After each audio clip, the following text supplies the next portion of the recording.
Students students estate के लिए जो आपका हिंदी का सब्जेक्ट है उसमें हम 7th क्लास की हिंदी आज शुरू करने जा रहे हैं। पहले हम उनके छोटे क्वेश्चंस करेंगे, उसके बाद जो आपके लेसन्स हैं वो लेसन्स करेंगे। शुरू करते हैं आज ये क्लास 7th क्लास की हिंदी। फर्स्ट लेसन आपका हम पंछी उन्मुक्त गगन के।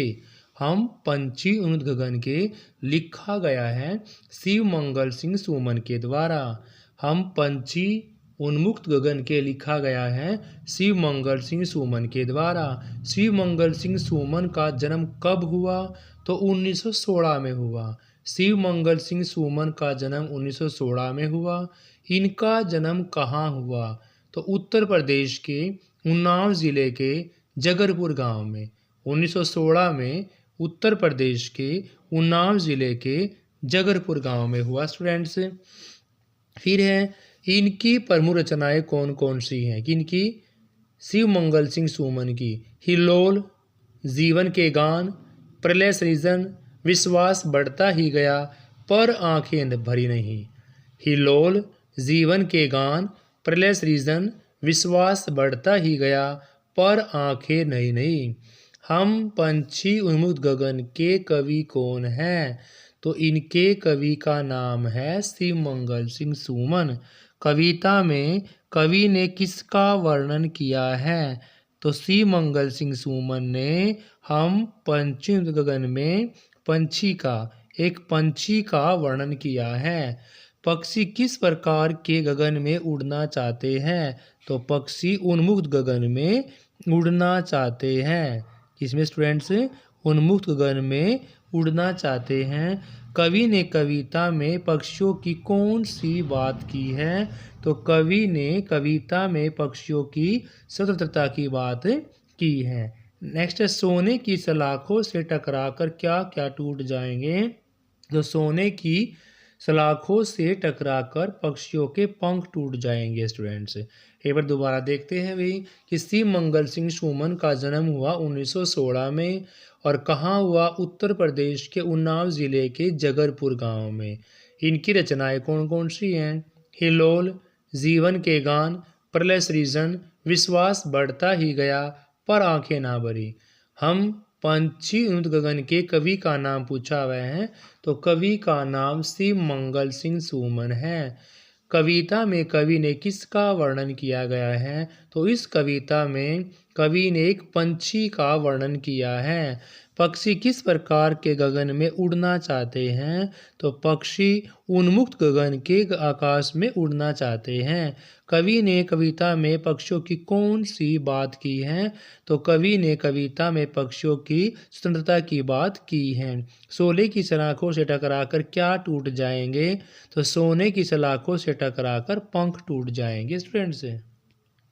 नेक्स्ट क्वेश्चन आपका पक्षियों को पिंजरे में बंद कर दिया जाए तो वे क्या भूल जाएंगे?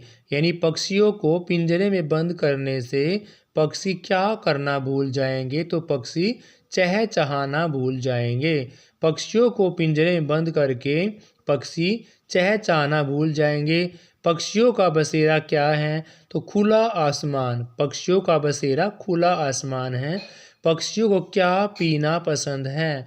पक्षियों को बहता पानी पीना पसंद है स्टूडेंट्स। पिंजरे की अपेक्षा पक्षियों को क्या अच्छा लगता है? तो पिंजरे की अपेक्षा पक्षियों को कड़वी नीम का फल अच्छा लगता है। पिंजरे में रहकर पक्षियों का क्या होगा? तो पिंजरे में रहकर पक्षी भूखे प्यासे मर जाएंगे। पिंजरे में रहकर पक्षी अपना कौन सा रूप खो देते हैं? तो पिंजरे में रहकर पक्षी अपना स्वाभाविक रूप खो देंगे। सोने की जंजीरों में पड़कर पक्षी क्या भूल जाते हैं? सोने की जंजीरों में पड़कर पक्षी चाल और उड़ना भूल जाते हैं। पिंजरे में पड़े पेड़ों की सबसे ऊंची शाखाओं पर पक्षी क्या क्या सपने देखते हैं? तो पिंजरे में पड़े पेड़ों की सबसे ऊंची शाखाओं पर पक्षी झूले झूलने के सपने देखते हैं स्टूडेंट्स। दोबारा देखते हैं। देखो स्टूडेंट्स बार बार क्वेश्चंस को रिवाइज करने से याद होते हैं। अगर आप एक दो बार क्वेश्चंस को रिवाइज करेंगे तो याद नहीं होंगे। पक्षियों को पिंजरे में बंद कर दिया जाता है तो क्या भूल जाते हैं? चहचहाना ही भूल जाते हैं।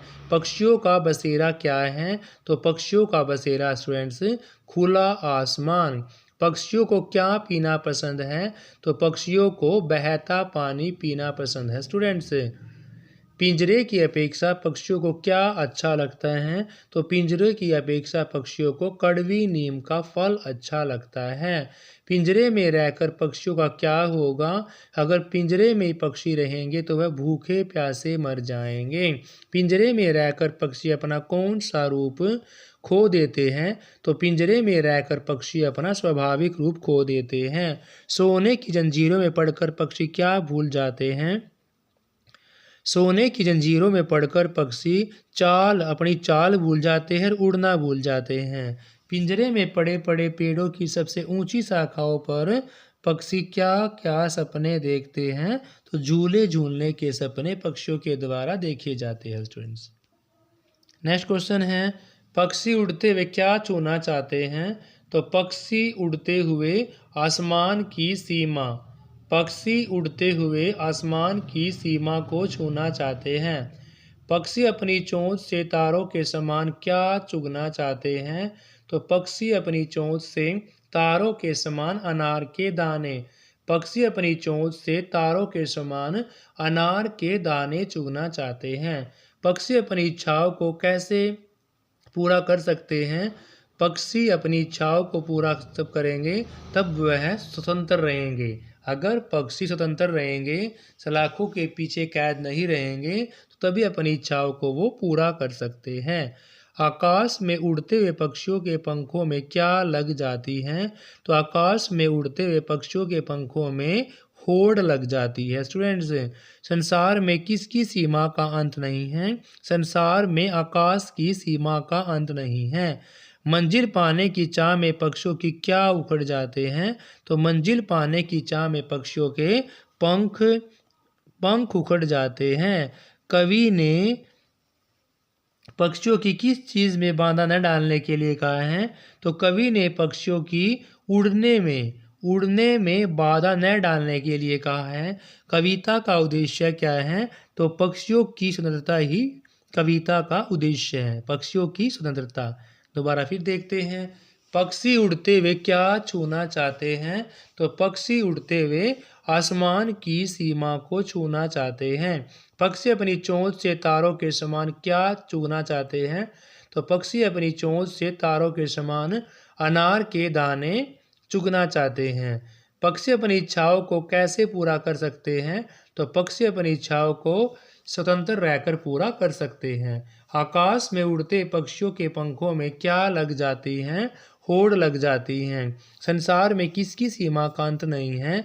तो संसार में आकाश की सीमा का अंत नहीं है। मंजिल पाने की चाह में पक्षियों में क्या उखड़ जाते हैं?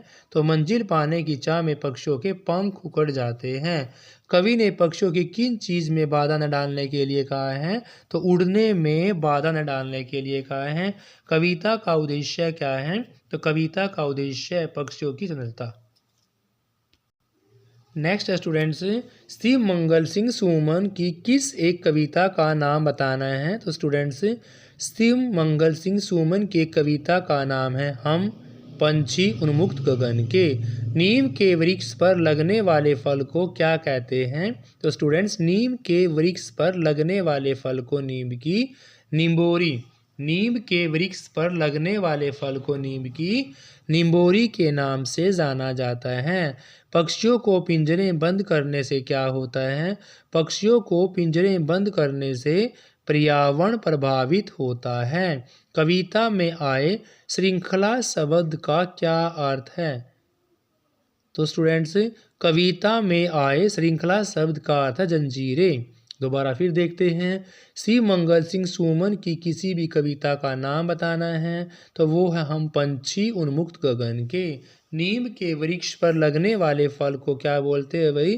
तो नीम के वृक्ष पर लगने वाले फल को नीम की निम्बोरी बोलते हैं। पक्षियों को पिंजरे में बंद करने से क्या होता है? पक्षियों को पिंजरे में बंद करने से पर्यावरण प्रभावित होता है। कविता में आए श्रृंखला शब्द का अर्थ जंजीरें है स्टूडेंट्स। तो स्टूडेंट्स एक लेसन आपका हम पंछी उन्मुक्त गगन के ये कविता शिव मंगल सिंह सुमन के द्वारा लिखी गई है और ये आज की वीडियो में इसको ऑप्शन टाइप क्वेश्चन कंप्लीट होते हैं। नेक्स्ट हम हिमालय की बेटियां जो लिखी गई थी नागार्जुन के द्वारा वो अगली वीडियो के अंदर करेंगे। Have a nice day students, please like share.